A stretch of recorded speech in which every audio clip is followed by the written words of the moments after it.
Hello, movie lovers. Welcome back to the Apocaflix Movie News Podcast. And this might be one of the most exciting podcasts because it's a week after Deadpool came out, and I'm still excited over the hype of it. I'm your host, Jacob Bartley, and I'm here again with Gio and Jake Berlin. What's up, Gio? How you doing, man? Tired, guys, but good. Welcome back. Tired. Just started a new job. Yep. What's going on, Jake? Not much, man. Excited to be talking movies again. I'm just like you. I'm still buzzing over Deadpool. Oh, yeah. So just really quick, Gio, you weren't here when we talked about Deadpool, but just really quick, let the listeners out there know, just sum it up, couple words. How did you feel about Deadpool? I had so much fun watching Deadpool. Ryan Reynolds is perfect to play Deadpool. I love that Fox took a chance and stepped out of the way for once in a good while and finally let Reynolds, Tim Miller, and the guys who wrote the script do what they do. There was a lot of passion. The X-Men franchise will be set up even better in the future because it looks like Ryan Reynolds is going to play a pretty important role as Deadpool. And Colossus was great. I love the jokes. The Xavier one stands out where he asked who is it? McAvoy. Oh, yeah. McAvoy or Stewart. Yeah. I love that. That might be my favorite joke. Yeah, you kept talking about that. Just because it's so self-aware. Yeah. I love it. And it's only the first movie, so the other movies that follow it will proceed with, different villains, more characters, that kind of stuff. You so talking about like Deadpool sequels? Mm-hmm. Well, they'll be able to go a lot bigger next time too, just because. Right. We'll look at the box office. Hopefully not as big because no, I don't want them to be too big. Because then Fox is going to be like, oh no, we want to make sure this happens. Well, luckily the writers had already said they were quoted by saying, "Why does the sequel need to be bigger?" Oh, that's good. Like, why does it? They said, "Why does it need to have a bigger budget?" So I mean, they already know that it doesn't need to have one. It doesn't have to, but the difference is, I'm sure they could have used a little bit more money. And I don't know, because. Well, this is what I heard. I don't know if it's true, but I heard they did cut their budget, like, after they already agreed on a certain budget. Okay. They cut their budget, and, like, so someone pointed this out to me. You know how he leaves his, a little bit of spoilers, but he leaves his ammo bag behind a couple times? That the writers did that on purpose because if you had to have him use those guns, it would have been more expensive. So stuff like that. Well, anyways, you can tell how much we love Deadpool. We got right to it. Gio, what did you end up giving the score for Deadpool? After thinking about it a second time, I gave it a 9. 9 out of 10. Yeah, I think Jake and I had a 9.5. You had a 9. Well, cool.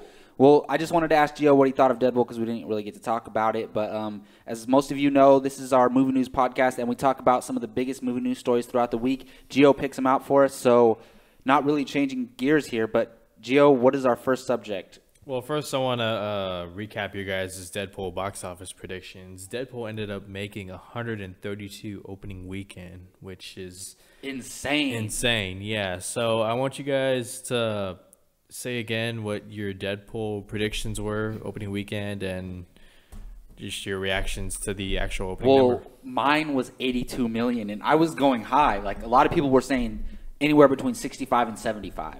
And I was like, no, it's going to do a little bit better than that. But holy crap, it blew mine out of the water. I'm excited, and I'm so happy because this movie deserves it. It's going to get like 400 million plus worldwide when it's all said and done, at least. So I love it, and I'm glad it broke my prediction. Yeah, mine was 75, and that was high from what it was estimated at.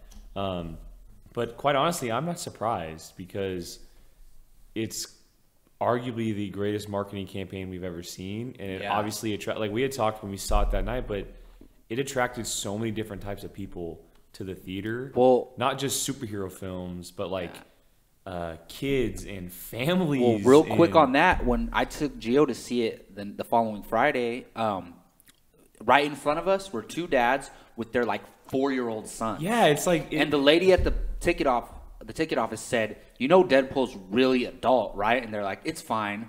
And there was little 5-year-old kids in there, like crazy. Yeah, so I mean, I'm not surprised that it made this much, but I mean, it's so good that it made this much because it's going to do so much, not for the genre, but for the rated R films going forward and the February movies going forward. And what studios are going to do with certain release dates. And yes, it's an anomaly, but it's something we've kind of been waiting for a very long time.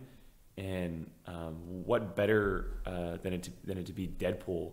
I mean, it works out perfectly, and I'm very happy for Ryan Reynolds because the dude has been he's been pushing for this for 11 years, and he finally got. And it looks like it all paid off in the end. The time was well spent, and like Gio said, I mean, it's bright going forward. It's very bright going forward. Oh yeah, for sure. So Gio, what were your expectations for the box office before the movie came out, and then what do you think about these numbers? Well, probably no one will believe me, but over 100 million.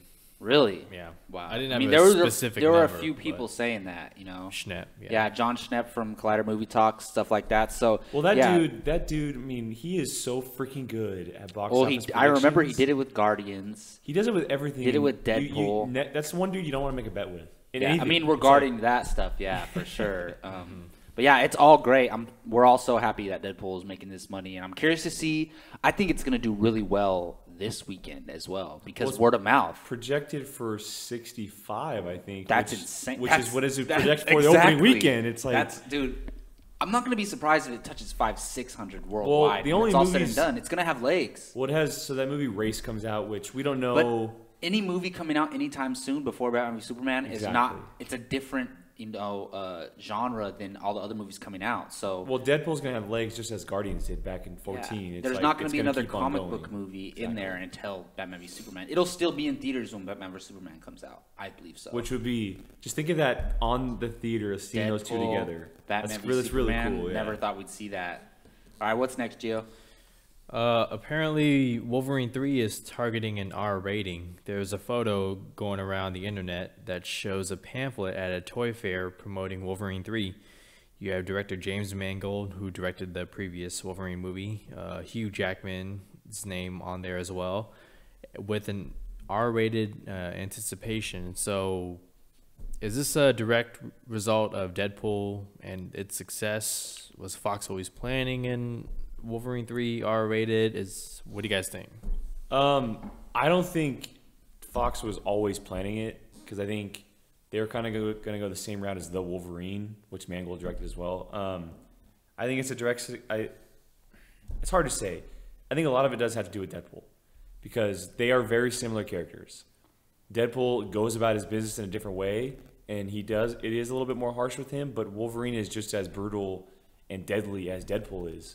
And I don't know if either of you have seen the unrated version of the Wolverine, but it's absolutely incredible.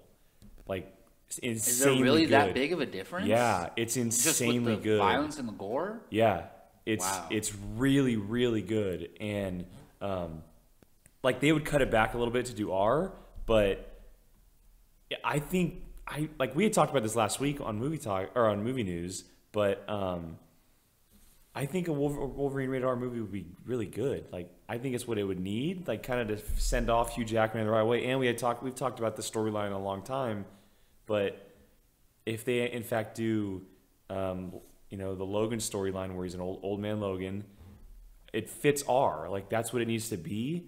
So it makes sense. But to answer your question, I think it is a direct thing leaked to Deadpool because of its success and Kingsman from last year.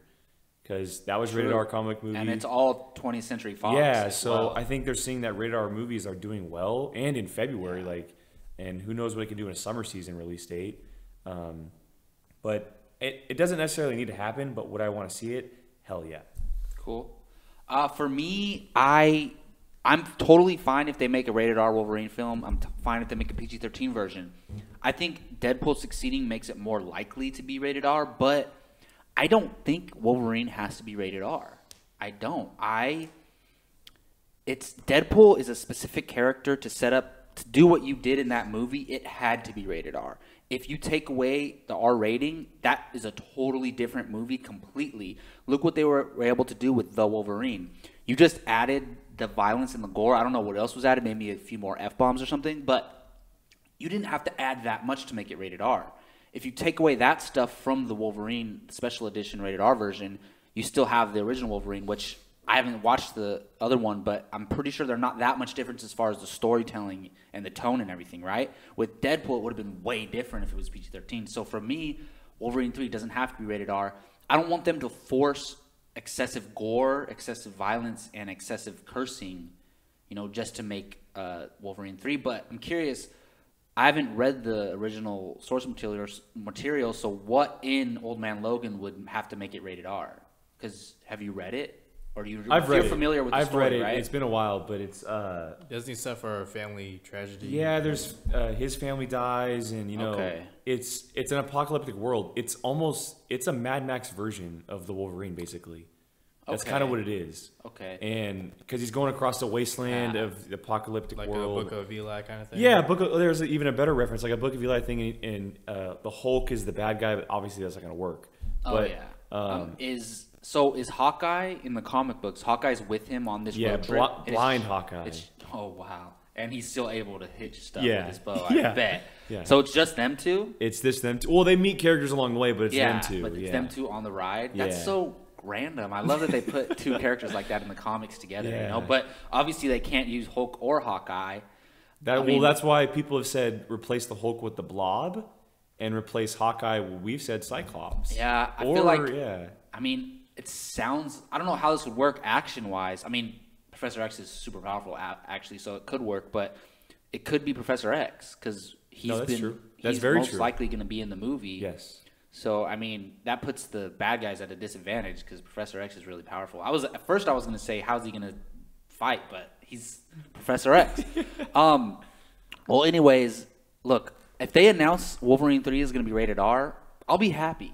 I just hope it's not at the cost of the story. No, I think I agree with you because you were saying like it doesn't need to be rated R because Deadpool's rated R. Like Deadpool would be different, and at the same time, it would be cool to see a PG-13 last Wolverine because you can keep Deadpool unique and rated R.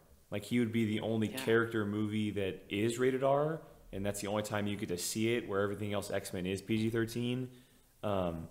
But like you said, I mean, I would be happy if I saw rated R. But either way, I'm just excited. And who knows? Wolverine. Maybe Deadpool can make a cameo, and if it is rated R, I think there's a high chance you don't have to change Deadpool because if it is rated R. Not just because Fox wants to do it, but I think Hugh Jackman wants some payback on Ryan Reynolds for all the jokes he made in Deadpool.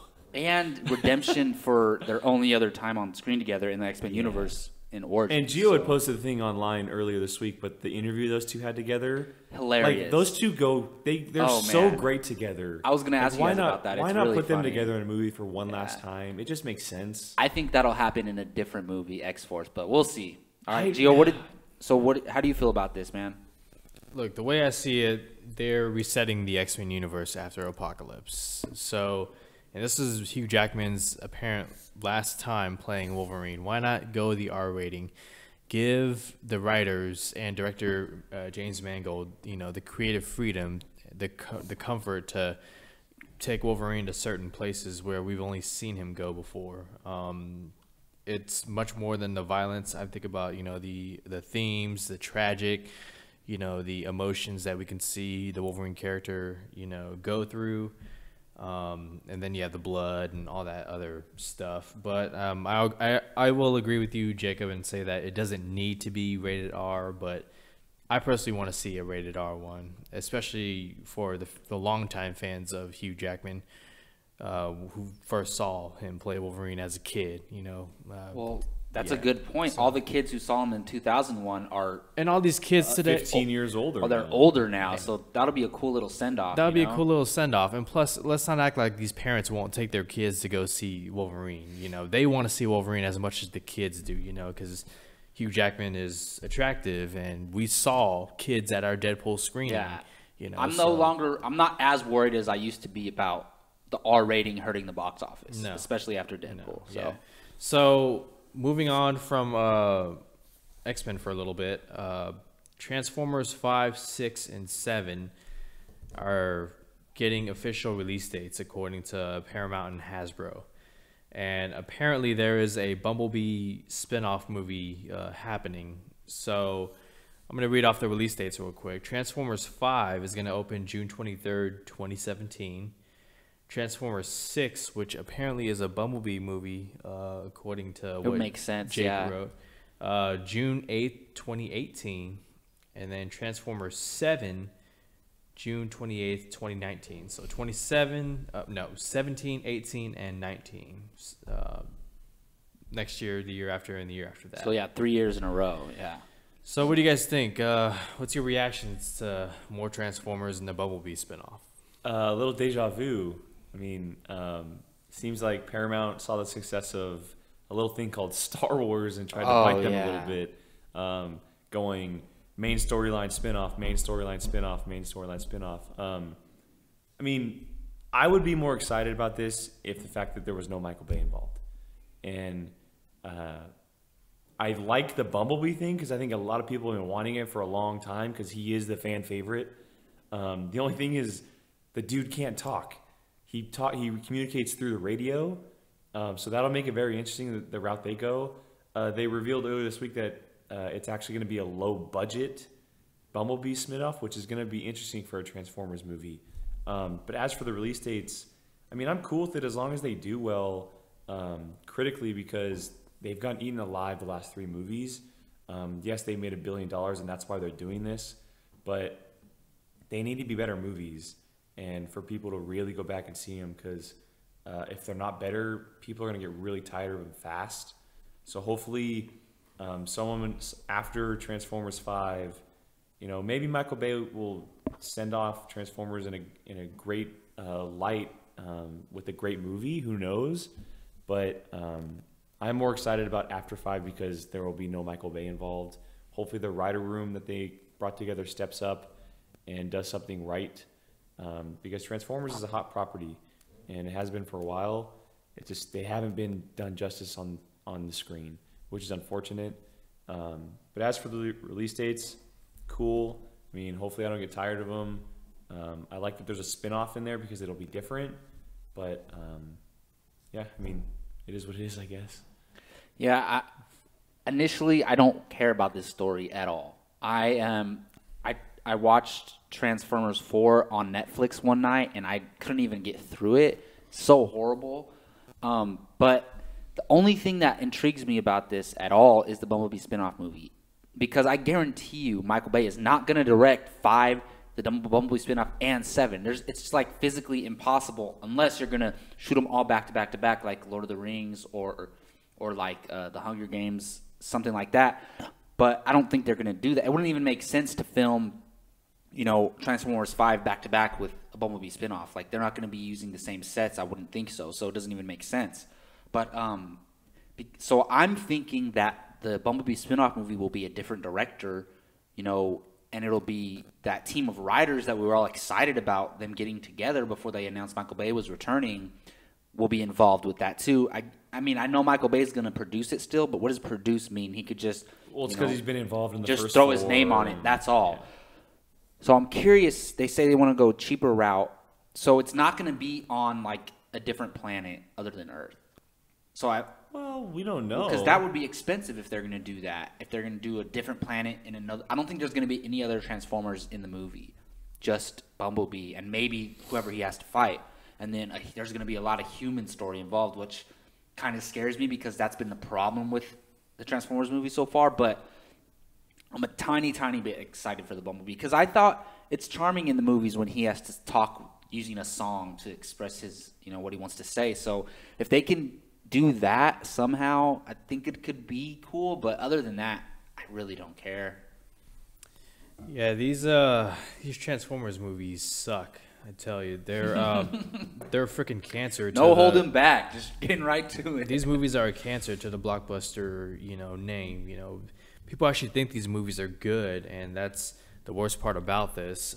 Jake, you said that audiences are getting fatigued. I think they're already fatigued. We saw I've talked about it numerous times on the site, but the numbers have slowly decreased for domestic box office total for Transformers.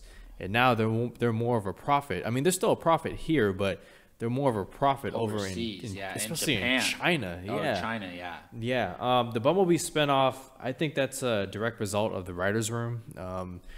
Again, you have Akiva Goldsman, Oscar-winning writer, Stephen DeKnight, Zach Penn, who did The Avengers, Robert Kirkman. So that I'm a little bit excited about. I am like, how the hell is he gonna talk? I mean, they're probably gonna fix his voice. Probably, who knows? You know. Well, there's also a possibility of it being an origin story.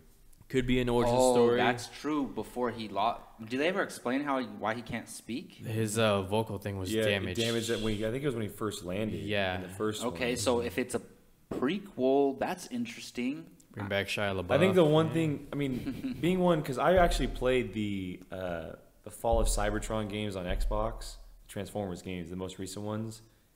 The Cybertron War is the Transformers movie they need to do. Well, I think that's a possibility, and but it'll be so expensive. But they'll make their money back. I think they can spend $400 million on it. It's going to make $1 billion. One, there's no matter no humans what involved. Yeah. Two, you really see the conflict between the Autobots and Decepticons. I think that's the story that needs to be told. It's been the story that everybody's been wanting since they announced the Transformers franchise. So. Yeah, and Transformers, look, as far as the release dates go, they're just following Star Wars and Fast and Furious now, and like I said, they're just planting full flags, so that's all that really is. Anything else? Yeah, just most of the people who even are aware that these release dates are here now aren't going to be most of the people seeing the movie. It's going to be all the casual fans that have no idea that these movies are even, I mean, they can predict that they're coming, but they don't, like, I can't ask a random person on the street, hey, did you hear about the Transformers release dates? They wouldn't know. Yeah. So it's just funny. Do we think that, well, let's throw a question out there. Do you think that one of the writers' room members will direct either Bumblebee spinoff or any of them the directors? future? Well, Robert Kirkman did The Walking Dead, and Stephen DeKnight has done Spartacus. It's and possible. Ran Daredevil. I'd be totally cool with that. I think, from their perspective, I think they're like, look, we're going to write these scripts, but Michael Bay's going to do whatever he wants with the movies. This Bumblebee movie is our chance to do something cool and something actually good. I hope that's the case. Because I don't think Michael Bay is going to be directing it. I freaking hope. If he does, I give up on this franchise for good.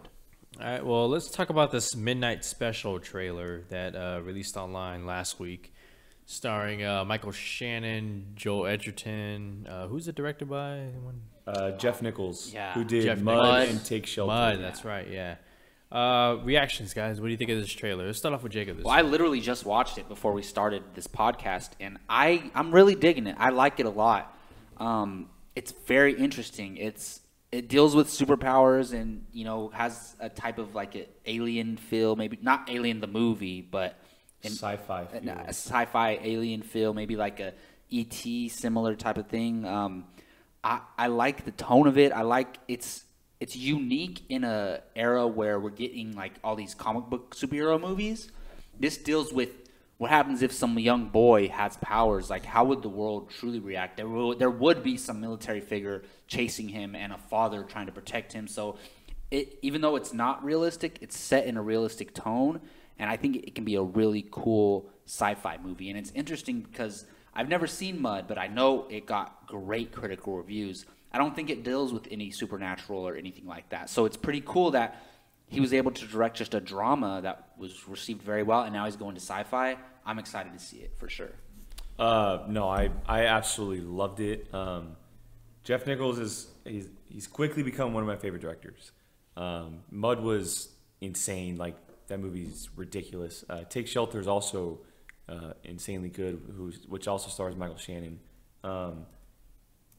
He's on a path to becoming one of the best directors of this time. And what's really interesting is, like you said, he went from a drama to a sci-fi film.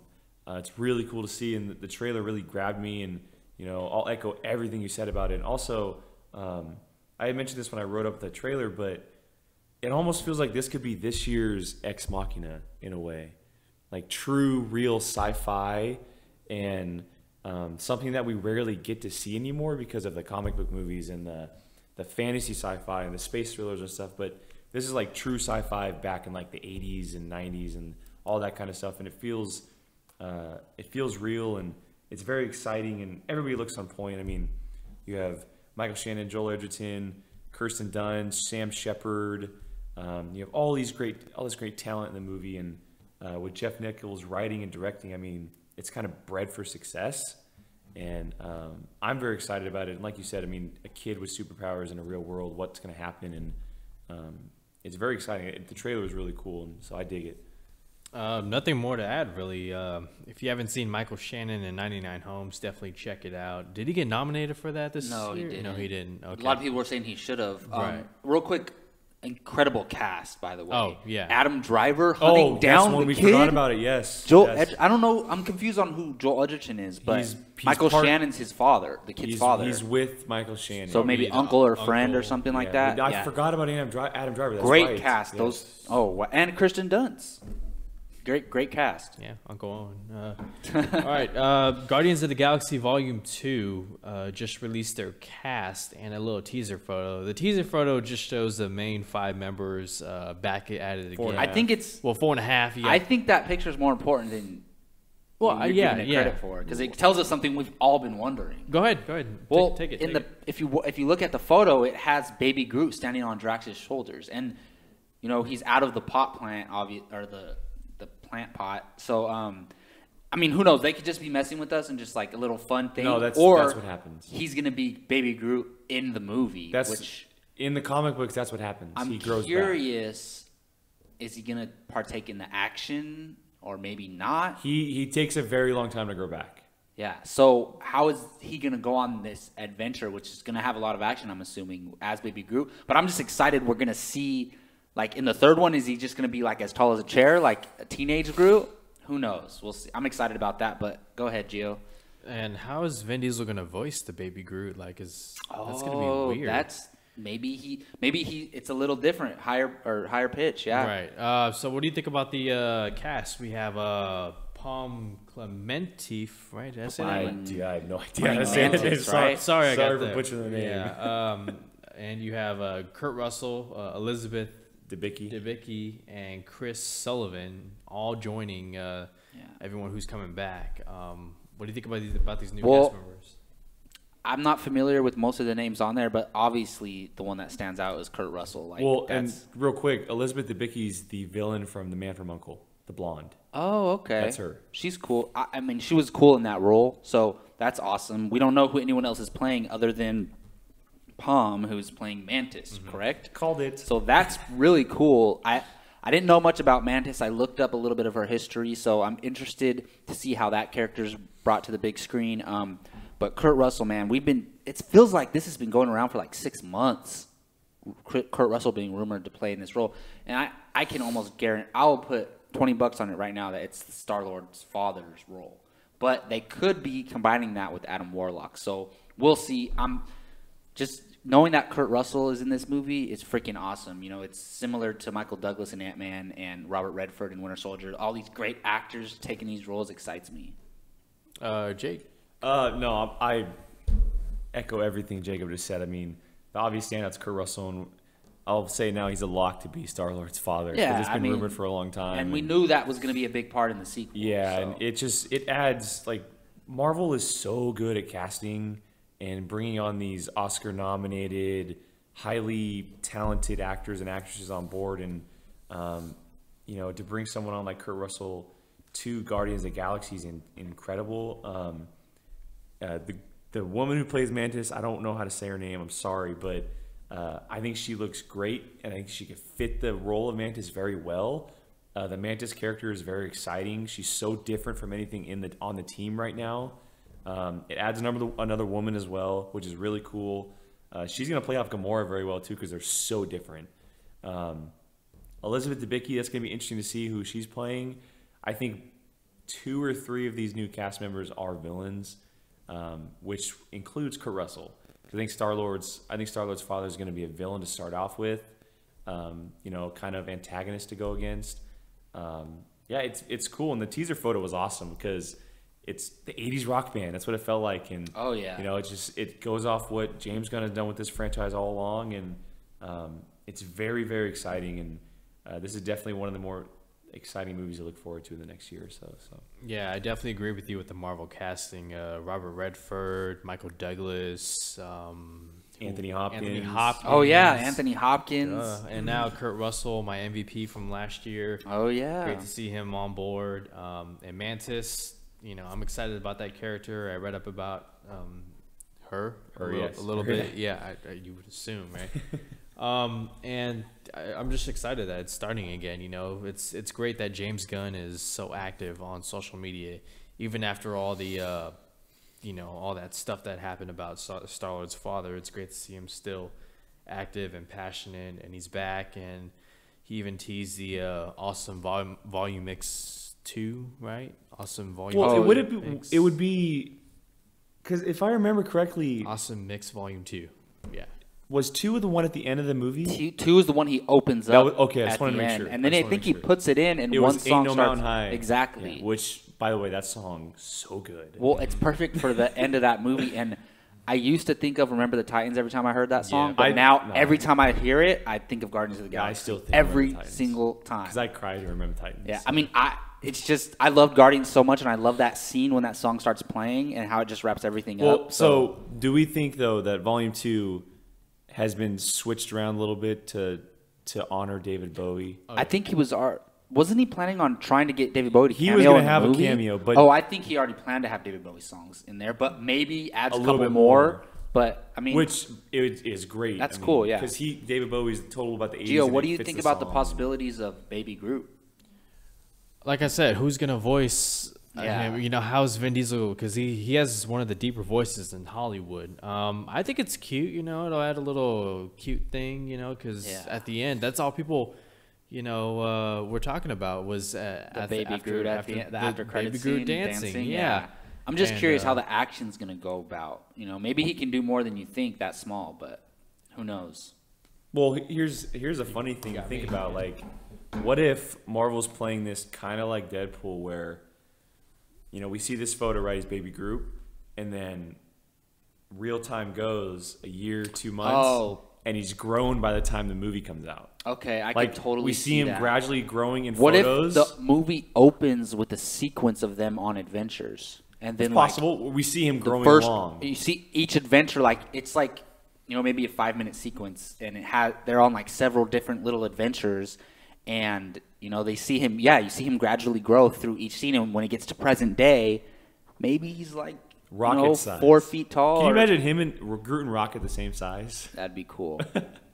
All right, well, let's get into some rapid fire, guys. We're going to go through these topics real quick. These are just small updates for upcoming movies that we're excited about. And, let's start it off. Star Wars Episode VIII begins production. You have a teaser video showing director Ryan Johnson, delivering the first cut. And you have Luke Skywalker, Rey on that one island. Michael Skellig Island. There you go. Thank you. What do you guys think?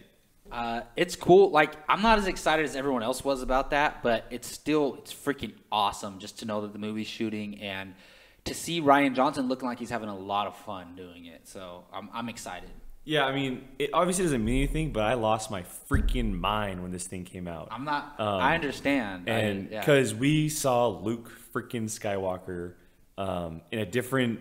I mean, this could be extra shoots from The Force Awakens. We don't know. It just could have been added in there. But my bet is this could be the first Star Wars movie to pick up directly after the first movie. I hope that's the case. And if it is that scene, because that's arguably one of the most talked about scenes from the movie. Well, is I those want to two. see that conversation. Yes, exactly. And like you said, Ryan Johnson looks like he's having a damn good time. He's addressing not just the crew and cast, but he addressed the entire world. Like, Episode 8 is now happening. When the footage they show us of Luke and Rey could be from Episode 7 footage. That's what I'm saying, but yeah. when it pans out and it shows him, they're on the island, right? Yes. So he had to have filmed on that island. Yeah, they're shooting something. We don't know how, what it is exactly, but my bet, I think it's the first Star Wars movie to ever pick up directly start after. right away. Because I would every Star love Wars that. movie is picked up years afterwards. There hasn't been one that's picked up right away. Or So, maybe they just show us what happened right then, and then maybe it jumps forward to 2 years later. all I know is it's great seeing Mark Hamill rock that Jedi manly beard. I mean, it's Looks so awesome. exciting. All right, rapid fire, guys. So Stephen Lang lobbies for a cable role in Deadpool 2.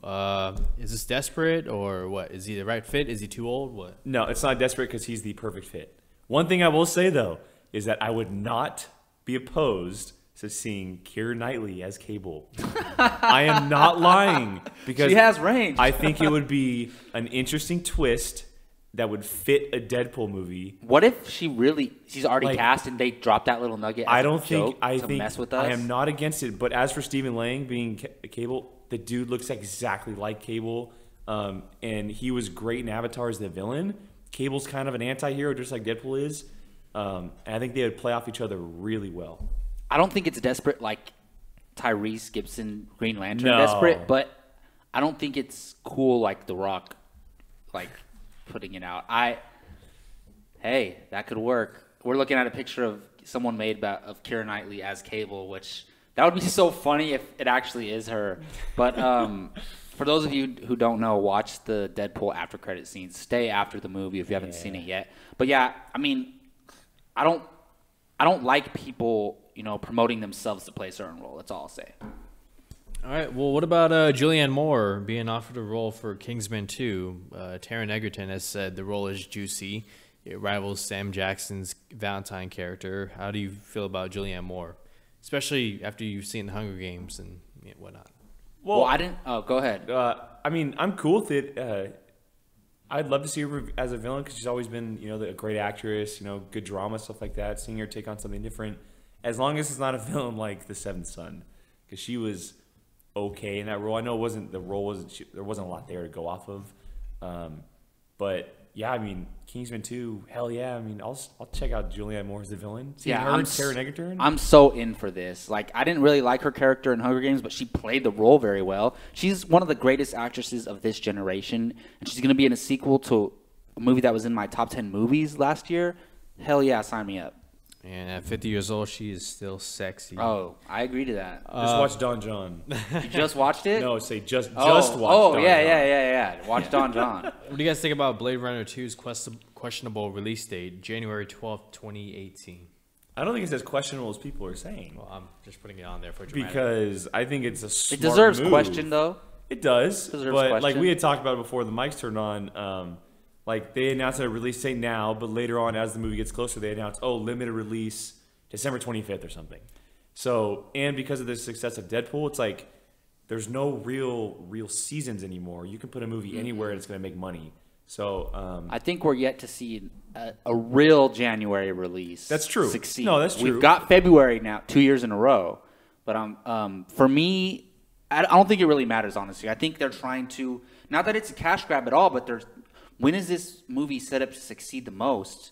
I don't think it's going to be a situation where it releases in late January to qualify for Oscars. I don't think they're thinking of Oscars for this movie. I think the director and the cast are definitely Oscar-worthy, workers. But for me, I just think they're trying to, when is this movie going to succeed? When will there be no other competition? January. The one you have to keep in mind, Star Wars Episode 8. So That's true. Yeah. And lastly, we're going to do our Showdown Sunday recap from last week. In honor of Deadpool, I pit Deadpool against Wolverine. Ryan Reynolds against Hugh Jackman. Who do you guys think will win? This is so freaking hard. Yeah. Because these are two of my arguably favorite X-Men characters. They're so similar too.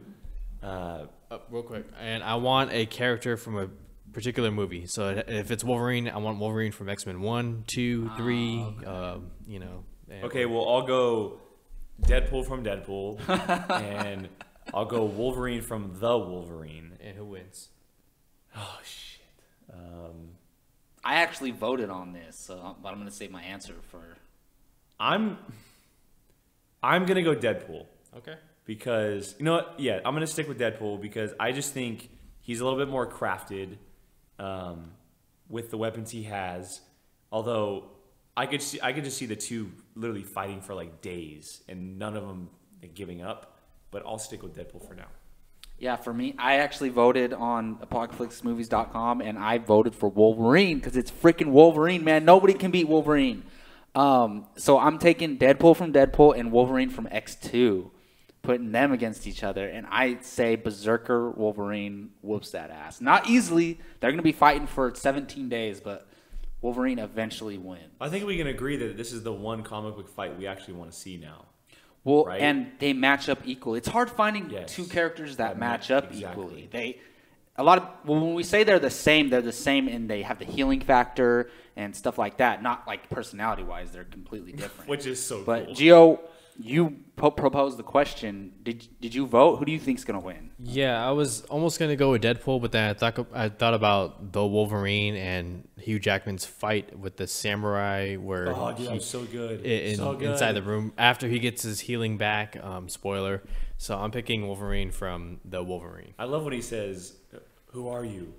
Wolverine. It's like the first time he says it in the movie. Oh, Oh my 'cause, god. Yeah, he doesn't want to embrace the name anymore after yes. X3. Oh my gosh, so good. Yeah, there's so many good things about that movie. I think the third one will be the best Wolverine yet, though. Especially I hope if it's so. Old Man Logan. Yeah, we're hoping for Old Man Logan. All right, you guys, this is going to wrap it up for our Apocaflix Movie News Podcast. I'm your host, Jacob Barley. I want to thank Gio and Jake for joining us today. Gio, where can they find you online? You guys can find me on Twitter at GioRamos24 and on apocaflixmovies.com every day.